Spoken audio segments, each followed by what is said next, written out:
여러분 안녕하십니까? 이해가 되는 성경 통독 20번째 시간입니다. 출애굽기 38장부터 오늘 읽어보도록 하겠습니다. 아마도 오늘은 출애굽기를 마칠 수 있을 것 같습니다. 그가 또 주광목으로 번제단을 만들었으니 길이는 5규빗이요 너비도 5규빗이라.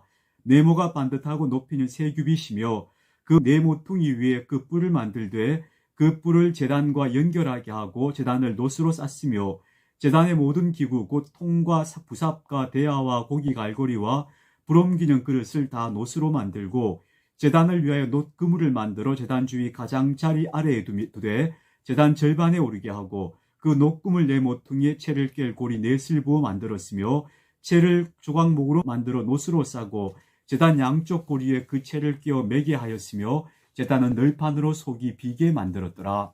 이 제단은 번제단을 말합니다. 하나님 앞에 제물을 불살라 드리는 번제단, 주광목으로 만들고 놋으로 둘러서 놋제단이라고도 불립니다. 그가 놋으로 물두멍을 만들고 그 받침도 놋으로 하였으니 곧 회왕문에서 수종드는 여인들의 거울로 만들었더라. 예전에는 놋거울을 사용했죠. 근데 그 놋을 모아서 물두멍, 제사장들이 제사를 집례할 때 혹은 하나님의 성막에 출입하기 전에 그 몸을 정결케 할 수 있는 씻는 곳이죠. 이 그릇이 성막 입구와 동쪽이라고 했죠. 바로 그 앞에 이 물두멍이 있습니다. 그리고 그 물두멍 뒤에 번제단이 위치하고 있습니다. 그가 또 뜰을 만들었으니 나무로 뜰의 남쪽에는 세마포 포장이 100규빗이라. 그 기둥이 수물이며 그 받침이 수물이니 놋이요 기둥의 갈고리와 가름대는 은이며 그 북쪽에도 100규빗이라. 그 기둥이 수물이며 그 받침이 수물이니 놋이요 기둥의 갈고리와 가름대는 은이며 서쪽의 포장은 신규빗이라. 그 기둥이 열이요 받침이 열이며 기둥의 갈고리와 가름대는 은이며 동쪽에도 신규빗이라. 이게 성막을 둘러싸고 있는 뜰입니다. 뜰을 만들었다는 건 곧 성막 주위에 울타리를 쳤다는 거죠. 문 이쪽의 포장이 15규빗이요 그 기둥이 셋이요 문 저쪽도 그와 같으니 문뜰 이쪽 저쪽의 포장이 15규빗이기요 그 기둥이 셋씩 받침이 셋씩이라. 뜰 주위의 포장은 세마포요 기둥 받침은 놋이요 기둥의 갈고리와 가름대는 은이요 기둥 머리 싸기는 은이며 뜰의 모든 기둥에 은 가름대를 끼웠으며 뜰의 휘장문을 청색 자색 홍색 실과 가늘게 꼰 배실로 수놓아 짰으니 길이는 20규빗이요 너비와 높이는 뜰의 포장과 같이 5규빗이며 그 기둥은 넷인데 그 받침 넷은 놋이요 그 갈고리는 은이요 그 머리 싸기와 가름대도 은이며 성막 말뚝과 뜰 주위의 말뚝은 모두 놋이더라. 여기서 말뚝은 성막을 둘러싼 그 뜰을 둘러싼 포장을 치기 위한 말뚝이죠. 그리고 그 입구도 그 울타리의 입구도 마찬가지로 동쪽입니다. 거기에 기둥 4개를 세우고 세마포로 휘장을 드리웠다 하는 이야기인 것이죠. 성막 곧 증거막을 위하여 레위 사람이 쓴 재료의 물목은 제사장 아론의 아들 이다말이 모세의 명령대로 계산하였으며 유다 지파 훌의 손자요 우리의 아들인 부살렐은 여호와께서 모세에게 명령하신 모든 것을 만들었고 단 지파 아이사막의 아들 오홀리압이 그와 같이 하였으니 오홀리압은 재능이 있어서 조각하며 또 청색 자색 홍색 실과 가는 배실로 수놓은 자더라. 성소 건축 비용으로 드린 금은 성소의 세겔로 29달란트와 1730세겔이며 계시된 회중이 드린 은은 성소의 세겔로 100달란트와 1775세겔이니 계시된 자가 20세 이상으로 60만 3550명인즉 성소의 세겔로 각 사람에게 은 한 배가 곧 반세겔씩이라. 은 100달란트로 성소의 받침과 휘장문의 기둥 받침을 모두 100개를 부어 만들었으니 각 받침마다 한 달란트씩 모두 100달란트요 1775세겔로 기둥 갈고리를 만들고 기둥 머리를 싸고 기둥 가름대를 만들었으며 드린 놋은 70달란트와 2400세겔이라. 이것으로 회막문 기둥 받침과 놋제단과 놋그릇과 제단의 모든 기구를 만들었으며 뜰 주위의 기둥 받침과 그 휘장문의 기둥 받침이며 성막의 모든 말뚝과 뜰 주위의 모든 말뚝을 만들었더라. 자, 이렇게 해서 이제 성막이 공사가 마무리된 겁니다. 이제 출애굽기 39장입니다. 그들은 여호와께서 모세에게 명령하신 대로 청색 자색 홍색 실로 성소에서 섬길 때 입을 정교한 옷을 만들고 또 아론을 위하여 거룩한 옷을 만들었더라. 그는 또 금실과 정색, 자색, 홍색 실과 가늘게 꼰 배실로 에봇을 만들었을 때 금을 얇게 쳐서 오려서 실을 만들어 정색, 자색, 홍색 실과 가는 배실에 섞고 정교하게 짜고 에봇에는 어깨바지를 만들어 그 두 끝에 달아 서로 연결되게 하였고 에봇 위에 에봇을 매는 띠를 에봇과 같은 모양으로 금실과 정색, 자색, 홍색 실과 가늘게 꼰 배실로 에봇에 붙여 짰으니 여호와께서 모세에게 명령하신 대로 하였더라. 에봇이라는 것은 제사장들이 하나님 앞에 나아갈 때 입는, 제사 드릴 때 입는 겉옷이에요. 그 어깨 위에 호마노 보석이 달려있고 가슴에는 흉패가 붙여져 있는 그런 특별한 의복이죠. 그러니까 긴 조끼와 같다고 보시면 됩니다. 그들은 또 호마노를 깎아 금태에 물려 도장을 새김같이 이스라엘 아들들의 이름을 그것에 새겨 에봇 어깨바지에 달아 이스라엘 아들들을 기념하는 보석을 삼았으니 여호와께서 모세에게 명령하신 대로 하였더라. 그가 또 흉패를 정교하게 짜되 에봇과 같은 모양으로 금실과 정색, 자색, 홍색 실과 가늘게 꼰 배실로 하였으니 그것의 길이가 한 뼘, 너비가 한 뼘으로 네모가 반듯하고 두 겹이며 그것에 네 줄 보석을 물렸으니 곧 홍보석, 황옥, 녹조기 첫 줄이요. 둘째 줄은 석류석, 남보석, 홍마노요. 셋째 줄은 호박, 백마노, 자수정이요.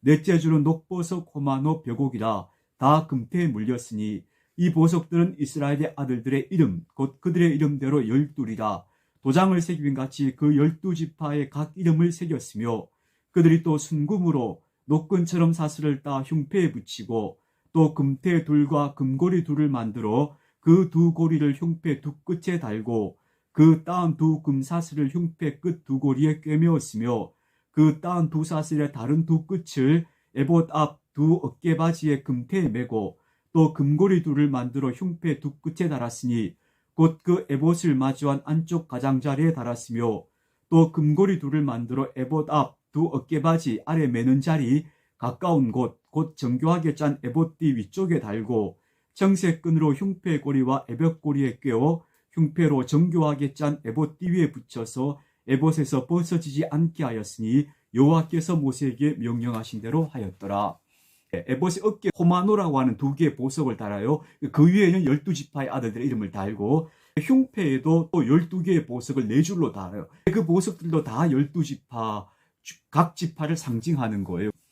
그가 에봇 받침 긴 옷을 전부 청색으로 싸서 만들되 그 옷의 두 어깨 사이에 구멍을 내고 갑옷깃같이 그 구멍 주위에 깃을 짜서 찢어지지 않게 하고 정색, 자색, 홍색 실과 가는 배실로 그 옷 가장자리에 석류를 수놓고 순금으로 방울을 만들어 그 옷 가장자리로 돌아가며 석류 사이사이에 달되 방울과 석류를 서로 간격을 두고 번갈아 그 옷 가장자리로 돌아가며 달았으니 여호와께서 모세에게 명령하신 대로 하였더라.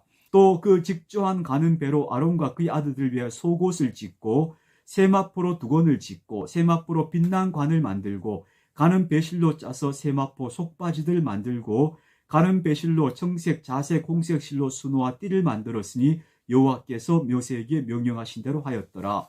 즉 제사장들의 의복이래요. 먼저 속바지를 입어요. 그 위에다가 통으로 짠 흰 속옷을 입어요.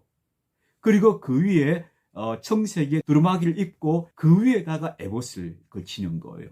그리고 머리에는 관을 쓰고 그 머리 위에 관 위에는 금으로 금패가 달려 있고 그리고 에봇 위에는 허리띠를 단단히 조이는 거예요. 그들이 또 순금으로 거룩한 패를 만들고 도장을 새김같이 그 위에 여호와께 성결이라 새기고 그 패를 청색 끈으로 관 전면에 달았으니 여호와께서 모세에게 명령하신 대로 하였더라. 이스라엘 자손이 이와 같이 성막 곧 회막의 모든 역사를 마치되 여호와께서 모세에게 명령하신 대로 다 행하고 그들의 성막을 모세에게로 가져왔으니 곧 막과 그 모든 기구와 그 갈고리들과 그 널판들과 그 띠들과 그 기둥들과 그 받침들과 붉은 물을 들인 순양의 가죽 덮개와 해달의 가죽 덮개와 가리는 휘장과 증거기와 그 채들과 속죄소와 상과 그 모든 기구와 진설병과 순금 등잔대와 그 잔 곧 버려놓는 등잔대와 그 모든 기구와 등유와 금제단과 관유와 향기로운 향과 장막 휘망문과 장막 휘장문과 놋제단과 그 놋그물과 그 채들과 그 모든 기구와 물두멍과 그 받침과 뜰의 포장들과 그 기둥들과 그 받침들과 뜰문의 휘장과 그 줄들과 그 말뚝들과 성막 곧 회막에서 사용할 모든 기구와 성소에 섬기기 위한 정교한 옷, 곧 제사 직분을 행할 때 입는 제사장 아론의 거룩한 옷과 그의 아들들의 옷이라. 여호와께서 모세에게 말씀하신 대로 이스라엘 자손이 모든 역사를 마침에 모세가 그 마친 모든 것을 본즉 여호와께서 명령하신 대로 되었으므로 모세가 그들에게 축복하였더라. 이렇게 이제 성막과 제사장의 의복과 예배드릴 수 있는 모든 조건들이 다 갖추어졌다 하는 것을 의미하는 것이죠. 자, 마지막 출애굽기 40장입니다. 여호와께서 모세에게 말씀하여 이르시되 너는 첫째 달 초하루에 성막 곧 회막을 세우고 또 증거궤를 들여놓고 또 휘장으로 그 궤를 가리고 또 상을 들여놓고 그 위에 물품을 진설하고 등잔대를 들여놓아 불을 켜고 또 금향단을 증거궤 앞에 두고 성막 문에 휘장을 달고 또 번제단을 회막의 성막 문 앞에 놓고 또 물두멍을 회막과 제단 사이에 놓고 그 속에 물을 담고 또 뜰 주위에 포장을 치고 뜰문에 휘장을 달고 또 관유를 가져다가 성막과 그 안에 있는 모든 것에 발라 그것과 그 모든 기구를 거룩하게 하라. 그것이 거룩하리라. 너는 또 번제단과 그 모든 기구에 발라 그 안을 거룩하게 하라. 그 제단이 지극히 거룩하리라. 너는 또 물두멍과 그 받침에 발라 거룩하게 하고 너는 또 아론과 그의 아들들을 회막문으로 데려다가 물로 씻기고 아론에게 거룩한 옷을 입히고 그에게 기름을 부어 거룩하게 하여 그가 내게 제사장의 직분을 행하게 하라. 너는 또 그 아들들을 데려다가 그들에게 겉옷을 입히고 그 아버지에게 기름을 부은 같이 그들에게도 부어서 그들이 내게 제사장의 직분을 행하게 하라. 그들이 기름 부음을 받았은즉 대대로 영영이 제사장이 되리라 하시매 모세가 그같이 행하되 곧 여호와께서 자기에게 명령하신 대로 다 행하였더라. 둘째 해 첫째 달 곧 그 달 초하루에 성막을 세우니라. 모세가 성막을 세우되 그 받침들을 놓고 그 널판들을 세우고 그 띠들을 띄우고 그 기둥들을 세우고 또 성막 위에 막을 펴고 그 위에 덮개를 덮으니 여호와께서 모세에게 명령하신 대로 되니라. 또 그는 또 증거판을 궤 속에 넣고 채를 궤에 깨고 석제소를 궤 위에 두고 또 그 궤를 성막에 들여놓고 가리개 휘장을 늘어뜨려 그 증거궤를 가리니 여호와께서 모세에게 명령하신 대로 되니라. 그는 또 회막 안 곧 성막 북쪽으로 휘장 밖에 상을 놓고 또 여호와 앞 그 상 앞에 떡을 진설하니 여호와께서 모세에게 명령하신 대로 되니라. 그는 또 회막 안 곧 성막 남쪽에 등잔대를 놓아 상과 마주하게 하고 또 여호와 앞에 등잔대에 불을 켜니 여호와께서 모세에게 명령하신 대로 되니라. 그가 또 금향단을 회막 안 휘장 안에 두고 그 위에 향기로운 향을 사르니 여호와께서 명령하신 대로 되니라. 그는 또 성막문에 휘장을 달고 또 회막의 성막 문 앞에 번제단을 두고 번제와 소제를 그 위에 드리니 여호와께서 모세에게 명령하신 대로 되니라. 그는 또 물두멍을 회막과 제단 사이에 두고 거기에 씻을 물을 담으니라. 모세와 아론과 그 아들들이 거기서 수족을 씻되 그들이 회막에 들어갈 때와 제단에 가까이 갈 때 씻었으니 여호와께서 모세에게 명령하신 대로 되니라. 그는 또 성막과 제단 주위 뜰에 포장을 치고 뜰문에 휘장을 다니라. 모세가 이같이 역사를 마치니 구름이 회막에 덮이고 여호와의 영광이 성막에 충만하며 모세가 회막에 들어갈 수 없었으니 이는 구름이 회막 위에 덮이고 여호와의 영광이 성막에 충만함이었으며 구름이 성막 위에서 떠오를 때에는 이스라엘 자손이 그 모든 행진하는 길에 앞으로 나아갔고 구름이 떠오르지 않을 때에는 떠오르는 날까지 나아가지 아니하였으며 낮에는 여호와의 구름이 성막 위에 있고 밤에는 불이 그 구름 가운데 있음을 이스라엘의 온 족속이 그 모든 행진하는 길에서 그들의 눈으로 보았더라. 아멘. 이렇게 출애굽기 40장까지 마무리되었습니다. 우리가 성막 이야기를 출애굽기 후반부에 상당히 장황하게 했는데요. 그 이야기를 잠깐만 추려보면요. 성막은 널판으로 만들어서 위에다 막을 4겹으로 덮는다 했죠. 그리고 성막 안은 지성소와 성소로 구분하고 지성소 안에는 언약궤가 있고 그 위에 속죄소 두 그룹이 서 있고요. 그 다음에 이 지성소와 성막은 휘장을 늘어뜨려서 구분하는데 그 성소 안에는 북쪽에는 진설병을 놓는 테이블이 있고 남쪽에는 등잔대가 있고 그리고 바로 정면으로는 번제단, 향을 사르는 번제단이 있다. 이제 성막 안에 들어있는 기구들이 다 있습니다. 그리고 그 성막은 동쪽을 향해 있는데 그 성막 앞도 휘장으로 늘어뜨려서 막는다 그랬죠. 그리고 그 바깥에 또 뜰을 만든다 했죠. 뜰을 만들어서 기둥을 받고 포장을 쭉 닫히는 거예요. 그 입구도 마찬가지로 동쪽이에요. 그리고 그 뜰 앞에, 성막뜰 바로 앞에 물두멍을 놓고 그 앞에 번제단을 둔다. 그러면 이제 성막에 대한 정리가 다 끝난 겁니다. 여러분 지금까지 성경 읽으면서 성막에 대해서 정리해 보신 적이 별로 없으시죠? 이번에 성막이 어떤 거구나 하는 것을 그림 그릴 수 있을 정도가 되었다 하는 것을 하나의 성과가 아닐까 생각이 됩니다. 아직 시간이 조금 남았으니까 오늘 내용은 안 들어가고요. 한 가지만 좀 설명을 드리고 지나갈게요. 성경을 해석하는 성경 해석학에서 성사학자들이 일반적으로 받아들이는 설인데요. 문서가설이라는 게 있습니다. 참고로 들어보시기 바랍니다. 모세오경을 보니까 모세오경 안에 한 4가지 정도로 구분할 수 있는 문서의 성격이 다른 게 있더라는 거예요. 똑같은 사건을 기록하고 있는데 다른 관점에서 기록하고 있다거나 아니면 그 본문에 나와 있는 하나님의 이름이 다른 거예요. 어떤 문서에서는 하나님을 야훼라고 기록하고 있고 또 어떤 장에서는 하나님의 이름을 엘로힘이라고 기록하고 있는 거예요. 이런 것들을 보다가 학자들이 어떤 가설을 세웠는가 하면요. 성경이 이렇게 한 권으로 편집되기 위해서 대략 4권 정도의 전승이 따로 있었을 것이다. 그러니까 4가지 전승이 있었을 것이라고 보는 거예요. 원래는 구전되다가 기록되어졌겠죠. 근데 그게 4개의 약간 성격을 달리하는 4개의 전승이 있는 거예요. 그걸 모아서 편집한 것이 바로 오늘날의 모세오경이라고 보는 거예요. 그래서 그 4가지가 어떻게 구분하는가 하면 첫 번째는요. 영어로 앞 글자를 따서 제2문서라고 불러요. 왜 제2문서인가 하면요. 여기 나오는 문서에는 하나님의 이름을 야훼 혹은 여호와라고 기록해요. 그 문서대로 그 나름의 색깔이 독특한 거예요. 그래서 영어 약자를 따서 제2문서라 부르고요. 그 다음에 두 번째가 이 문서라는 게 있어요. 이것도 영어 약자 이예요.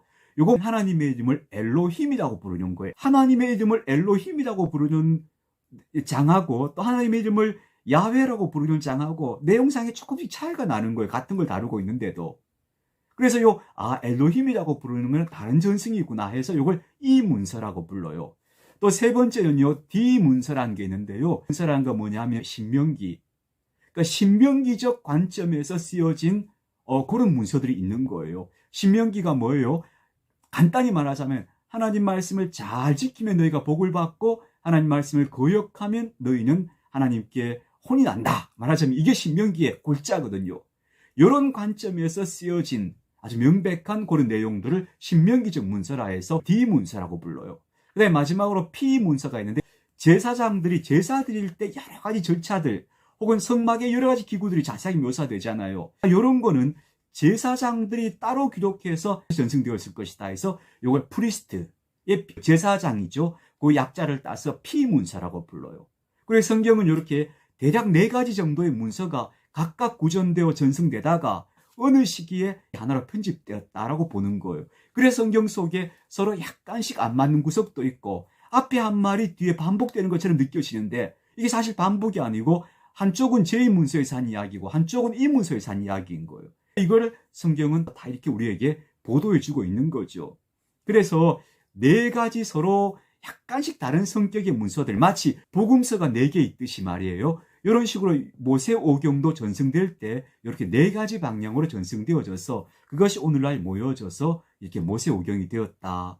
그리고 이제 이런 것들이 전체 구약에 영향을 미치는 거죠. 이렇게 되었다 하는 게 문서설인데 이것도 여러분이 참고로 이해해 두시면요. 성경을 이해하는데 도움이 된다고 볼 수 있겠죠. 자, 오늘 여기까지 하겠습니다. 내일 예위기 이어가도록 하겠습니다. 좋은 하루 보내시기 바랍니다.